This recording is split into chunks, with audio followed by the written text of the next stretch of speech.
नमस्कार, स्वागत है आपको अपने YouTube चैनल रैम्बो क्लासेस में। तो आज वहाँ से हम लोग फिर से उपस्थित हुए हैं। आज का जो टॉपिक है हम लोग को पढ़ने के लिए, उस टॉपिक का नाम है महात्मा गांधी से जुड़ी तथ्य है। ठीक है, महात्मा गांधी के बारे में पढ़ना। तो महात्मा गांधी के बारे में पढ़ना क्या है, तो महात्मा गांधी का उपनाम, बहुत सारे ऐसे उपनाम दिए गए थे महात्मा गांधी को, जी उनके बारे में पढ़ना है कि महात्मा गांधी का उपनाम जो है वो किस व्यक्ति ने दिया था और कब दिया था। ठीक है, किस व्यक्ति ने महात्मा गांधी को महात्मा बोला, किस व्यक्ति ने महात्मा गांधी को नंगा फकीर बोला, किस व्यक्ति ने महात्मा गांधी को अर्धनग्न फकीर बोला, किस व्यक्ति ने महात्मा गांधी को बापू बोला, किस व्यक्ति ने महात्मा गांधी को मलंग बाबा बोला, उसी चीज को हम लोग पढ़ने वाले हैं। तो आप देख रहे होंगे कि यहाँ पे ऊपर में लिखा हुआ है महात्मा गांधी को किसने कब क्या कहा था। ठीक है, तो महात्मा गांधी का उपनाम आपका दिया हुआ है सर, और मैं आज बताने वाला हूँ कि महात्मा गांधी का उपनाम जो महात्मा है, सेना में भर्ती करने वाले सार्जेंट, नंगा फकीर, देशद्रोही फकीर, ये सब जो उपनाम कौन से एक से व्यक्ति जो थे महात्मा गांधी को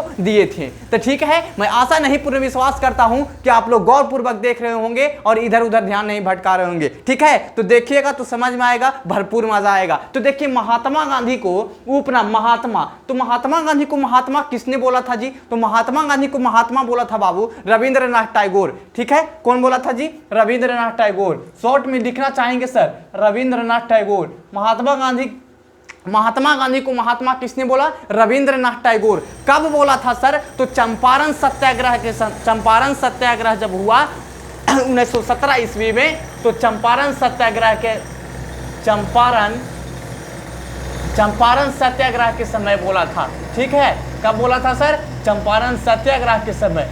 चंपारण सत्याग्रह कब हुआ था जी, 1917 में। चंपारण सत्याग्रह कब हुआ, 1917 ईस्वी में। ठीक है, तो अब दूसरा प्रश्न आता है कि कहने वाला इनका जो था रविंद्रनाथ टैगोर, महात्मा किसने बोला, रविंद्रनाथ टैगोर। रविंद्रनाथ टैगोर वही जिन्होंने शांति निकेतन की स्थापना किया, रविंद्रनाथ टैगोर वही जिन्होंने गीतांजलि पुस्तक का लेखक माना जाता है। गीतांजलि पुस्तक के लेखक जो हैं रविंद्रनाथ टैगोर। ठीक है, पिछले क्लास में हम पढ़ाए हैं आप लोग को बाबू कि गीतांजलि पुस्तक जो था वो कौन लिखे थे, रविंद्रनाथ टैगोर लिखे थे बाबू। कौन लिखे थे जी, रविंद्रनाथ टैगोर। रविंद्रनाथ टैगोर जो था शांति निकेतन की स्थापना किए थे बाबू। ठीक है, वही रविंद्रनाथ टैगोर महात्मा गांधी को महात्मा की उपाधि देते हैं। दूसरा प्रश्न आता है वहां से कि सेना में भर्ती करने वाले सार्जेंट किसने बोला था महात्मा गांधी को। महात्मा गांधी को एक और नाम बोला गया, सेना में भर्ती करने वाले सार्जेंट हो तुम।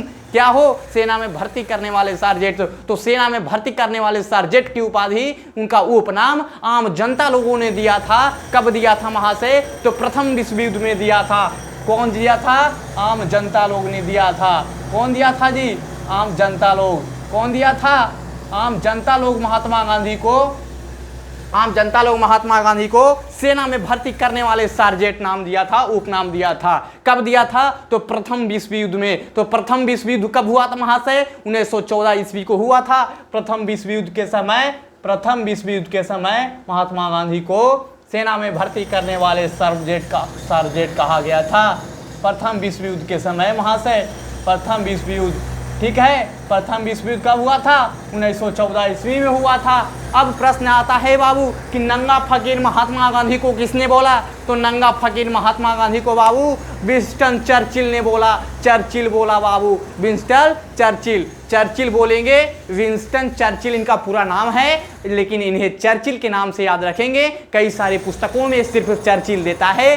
तो बाबू नंगा फकीर किसने बोला था महात्मा गांधी को, तो चर्चिल ने बोला था वहां से। कौन बोला था जी, चर्चिल बोला था। कौन बोला था, चर्चिल बोला था महात्मा गांधी को नंगा फकीर। कौन बोला था, चर्चिल। और बोला कब था बाबू, कब बोला था, तो द्वितीय गोलमेज सम्मेलन। कब बोला था, द्वितीय गोलमेज सम्मेलन के समय महात्मा गांधी को नंगा फकीर विंस्टन चर्चिल ने बोल दिए थे। ठीक है, तो द्वितीय गोलमेज सम्मेलन हुआ कब था, तो द्वितीय गोलमेज सम्मेलन जो है बाबू 7 सितंबर 1931 ईस्वी को हुआ था। द्वितीय गोलमेज सम्मेलन के समय बोले थे।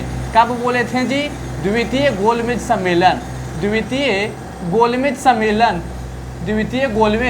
सम्मेलन 7 सितंबर 1931 को। ठीक है, 7 सितंबर 1931 को द्वितीय गोलमेज सम्मेलन हुआ श्रीमान। ठीक है, उसी समय हमारे महात्मा गांधी को नंगा फकीर के नाम से कहने वाले जो थे वैज्ञानिक वो चर्चिल थे। वो कौन व्यक्ति थे जिन्होंने नंगा फकीर का उपाधि दिया?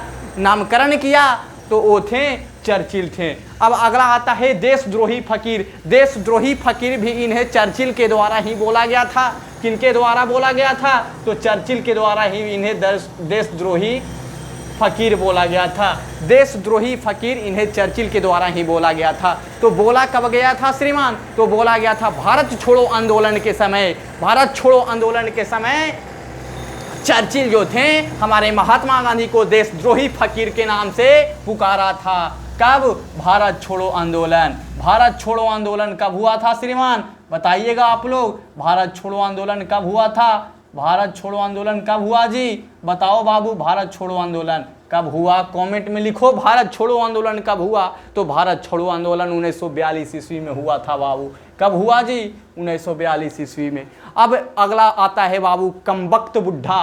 कमबख्त बुढ़ा जो है महात्मा गांधी को किसने बोला? कमबख्त बुढ़ा भी महात्मा गांधी को चर्चिल ने बोला। किसने बोला? तो चर्चिल ने बोला। चर्चिल ने ही कमबख्त बुढ़ा महात्मा गांधी को बोला था सर। चर्चिल ने ही महात्मा गांधी को कमबख्त बुढ़ा बोला। और कब बोला था? तो भारत छोड़ो आंदोलन के समय ही बोला था, 1942 ईस्वी में। भारत छोड़ो आंदोलन के समय ही। कब बोला था जी? भारत छोड़ो आंदोलन के समय ही, 1942 ईस्वी में। समझ में आ रहा है? नहीं आ रहा है? बिल्कुल आएगा, काहे नहीं आएगा? आप लोग ध्यान पूर्वक देखिए, आएगा एग्जाम में बाबू। इससे पूछता है क्वेश्चन, बिल्कुल पूछता है। आप ई फिराक में नहीं रहिएगा, ई फेर में नहीं रहिएगा कि ई मास्टरवा जे पढ़ा रहा है एकरा में से एको नहीं पूछेगा बाबू। बड़ा बड़ा एग्जाम में और छोटा छोटा एग्जाम में भी तुमको दे देगा कि नंगा फकीर जो था महात्मा गांधी को किन्होंने कहा? नंगा फकीर किसने बोला महात्मा गांधी को?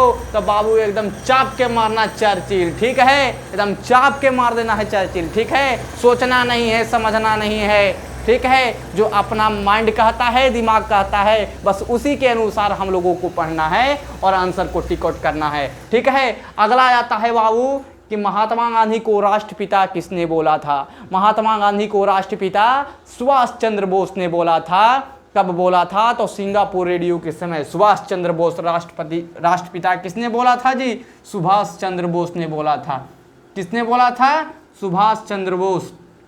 सुभाष चंद्र बोस जो थे महात्मा गांधी को राष्ट्रपिता की उपाधि दिए थे, नामकरण किए थे सुभाष चंद्र बोस। कब किए थे बाबू सुभाष चंद्र बोस? कब?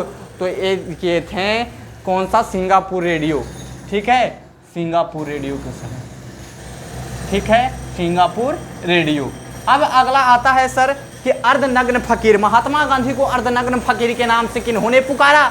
महात्मा गांधी को अर्धनग्न फकीर के नाम से फ्रैंक मोरिसस। फ्रैंक मोरिसस नामक व्यक्ति ने महात्मा गांधी को अर्धनग्न फकीर बोला था। कौन बोला था बाबू? फ्रैंक मोरिसस। फ्रैंक मोरिसस। फ्रैंक मोरिसस नामक व्यक्ति ने फ्रैंक मोरिसस नामक व्यक्ति ने फ्रैंक मोरिसस नामक व्यक्ति ने महात्मा गांधी को अर्धनग्न फकीर बोला जब द्वितीय गोलमेज सम्मेलन के समय बोला था। कब बोला था? द्वितीय गोलमेज सम्मेलन के समय बोला था, ठीक है? आपको बताएं बाबू कि द्वितीय गोलमेज सम्मेलन कब हुआ था? तो 7 सितंबर 1931 ईस्वी को हम लोग पढ़े पिछले बार। देखिए पीछे पढ़े थे बाबू कि द्वितीय गोलमेज सम्मेलन 7 सितंबर 1931 ईस्वी को हुआ था। यही आंसर उठा के यहाँ डाल देना है बाबू कि महात्मा गांधी को अर्धनग्न फकीर कब बोला गया? तो द्वितीय गोलमेज सम्मेलन के समय बोला गया था, 7 सितंबर 1931। द्वितीय गोलमेज सम्मेलन कब हुआ? 7 सितंबर 1931, ठीक है? अगला आता है बाबू कि महात्मा गांधी को राजनीतिक बच्चा किन्होंने कहा था? राजनीतिक बच्चा महात्मा गांधी को बोला गया कि तुम राजनीतिक बच्चा हो, राजनीतिक के लिए तुम बच्चा हो, ठीक है? तो राजनीतिक बच्चा जो थे इन्हें एनी बेसेंट के द्वारा बोला गया था। किनके द्वारा बोला गया था? एनी बेसेंट के द्वारा बोला गया था बाबू। रॉलेट एक्ट के समय बोला गया था। किनके द्वारा? एनी बेसेंट के द्वारा बोला गया था श्रीमान। एनी बेसेंट के द्वारा बोला गया था। किनके द्वारा बोला गया था? Annie Besant. रॉलेट एक्ट के दौरान बोला गया था बाबू। किस समय? Rowlatt Act. किस समय जी? Rowlatt Act. तो रॉलेट एक्ट कब पारित हुआ था बाबू? रॉलेट एक्ट कब पारित हुआ बताइए ना? तो 1919 में बाबू, ठीक है? कब हुआ था जी? 1919 में। बाबू एक चीज़ और याद रखना कि रॉलेट एक्ट को काला रॉलेट एक्ट को बाबू काला कानून भी बोला जाता है। क्या बोला जाता है बचवा? काला कानून। तो रॉलेट एक्ट बाबू कलाके से लिख रही हो काला कानून। क्या लिख देते हैं बाबू? काला कानून। कलाके से बाबू याद रहा, तो काला कानून कलाके से लिख दे लियो। ठीक है, तके करा था रॉलेट एक्ट को। ठीक है, अब अगला आता है बाबू कि बापू किसने बोले थे? महात्मा गांधी को जैसे आपको पता होगा कि बापू भी बोला गया, तो बापू किसने बोला था? तो खेड़ा की महिलाएं बोले थे खेड़ा आंदोलन के समय। तो खेड़ा आंदोलन हुआ कब था? तो 22 मार्च 1918 ईस्वी को जो हुआ था खेड़ा आंदोलन हुआ था, शुरुआत की गई थी। ठीक है, खेड़ा आंदोलन की शुरुआत 22 मार्च 1918 ईस्वी को। ठीक है, तो खेड़ा की महिलाएं, बापू किसने बोला? खेड़ा की महिलाएं। कौन बोला था बाबू? तो खेड़ा की महिलाएं बापू बोला था इन्हें, महात्मा गांधी को।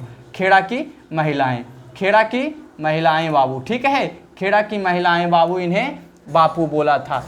कब? खेड़ा आंदोलन के समय। खेड़ा आंदोलन के समय। खेत से खेड़ा की महिलाएं और खेड़े आंदोलन में बाबू। ठीक है, खेड़े आंदोलन में। खेड़ा आंदोलन कब? 22 मार्च 1918।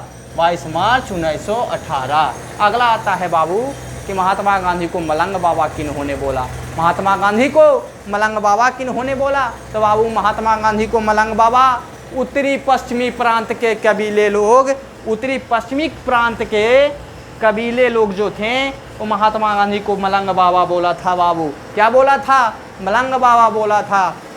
क्या बोला था? मलंग बाबा। उत्तरी पश्चिमी प्रांत के कबीले लोग, उत्तरी पश्चिमी प्रांत के कबीले लोग, उत्तरी पश्चिम प्रांत के कबीले लोग। ठीक है, प्रांत के कबीले लोग बोले थे बाबू। कौन बोला था? उत्तरी पश्चिमी प्रांत के कबीले लोग सविनय अवज्ञा आंदोलन के समय। कब बोले थे? तो सविनय अवज्ञा आंदोलन, सविनय अवज्ञा आंदोलन, सविनय अवज्ञा आंदोलन के समय महात्मा गांधी को मलंग बाबा बोला गया था। ठीक है, सविनय अवज्ञा आंदोलन 1930 ईस्वी में हुई थी।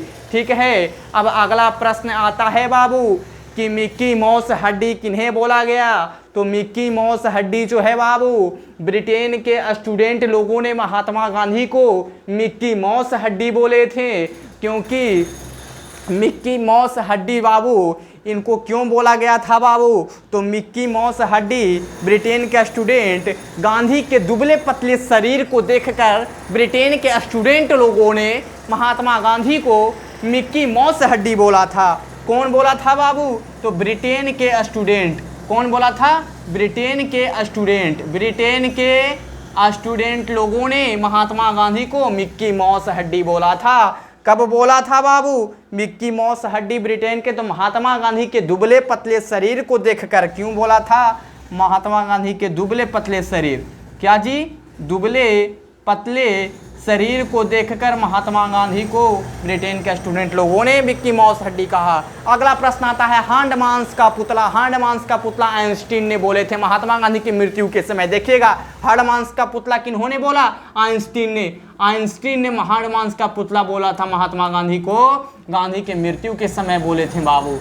गांधी के मृत्यु के समय हांडमांस का पुतला आइंस्टीन ने बोला मृत्यु के समय। ठीक है, तो ये आप लोग देखें। अगर स्क्रीनशॉट लेना चाहते हैं तो आप बिल्कुल ले सकते हैं, ताकि आपको अच्छा से समझ में आए, समझ जाए आप लोग इस चीज़ को। ठीक है, तो मैं आशा नहीं पूर्ण विश्वास करता हूँ कि आप लोग सही में समझ गए होंगे, मजाक नहीं, एकदम सही में समझ गए होंगे। तो ठीक है, स्क्रीनशॉट ले लिए। अगर समझ में आया होगा और मज़ा आया होगा तो जरूर कमेंट एगो जरूर करिएगा। ठीक है, एगो कमेंटवा करके साहस बढ़ा दीजिएगा। ठीक है, और जम के शेयर करिएगा। ठीक है, तो मिलते हैं अगले क्लास में। जय हिंद, जय भारत।